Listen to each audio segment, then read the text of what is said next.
the most memorable interview for you to date is what? Is sitting with Michael Jackson. You know what I'm saying? Because you got to think, everybody in the world know Michael Jackson. Yes, of course. And when I got into radio kind of just on accident. Yeah. So you never think like, oh man, one day I want to sit down and I'm going to interview Michael Jackson. Like Michael Jackson is one of those people, like you don't run into Michael Jackson at the store. No, never. You know what I'm saying? You're not at the mall, be like, oh man, come on down here, Michael Jackson's here. Yeah. So just sitting down with Mike and seeing him kind of like, drop his guard and, hanging with him for hours, that was crazy. Yeah. Michael was laughing off of stuff that I was like, Michael Jackson shouldn't be laughing off of this. You know what I'm saying? Like, but Oh my God. it was a good moment, and it was crazy because I knew the experience that I was having. Not that he'll be gone in a year. Yeah. I just knew like Oh my man, this goodness, is it crazy. was the year before Yeah, he died. yeah. So I just knew like, man, this is crazy. Like I just kept looking at him like, oh shoot, that's really Michael Jackson. So Wow. that was the biggest. These haters, I kill them all if I could. Ain't scared of none of y'all, so you know my aim good. Blowing Bin Laden in my Porsche 911. Just left ground zero on my way to Kush heaven. Can't slow down, too much evil in my rear view. Sometimes you wanna scream to God, but he can't hear you. And even if he did, that's a probably be his answer. You complaining about it, ain't like you got cancer.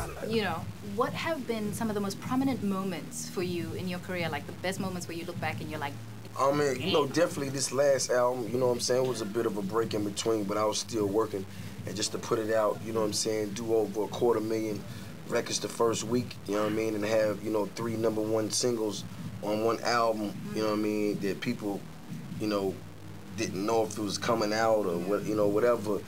It just let me know where I stand in this world, I'm gonna have, like tonight, we here in Los Angeles, California, House of Blues, 2 sold-out shows back to back. That just show you.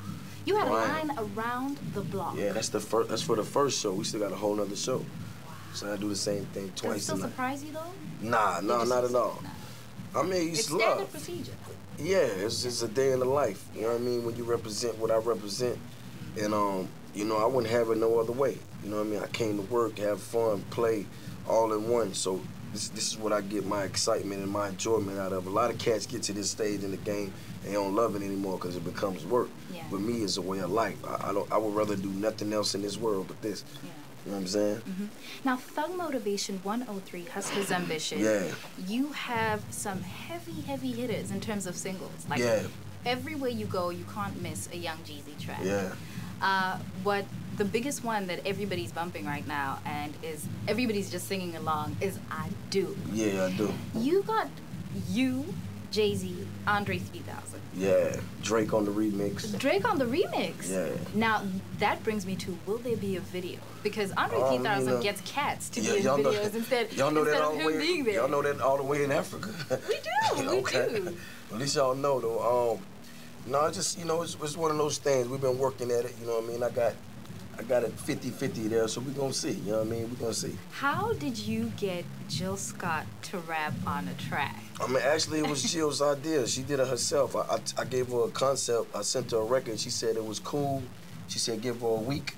And just She's to the show. only female. She's the only female that you're featuring. Yeah, she said give her a week. I gave her a week. She sent me that.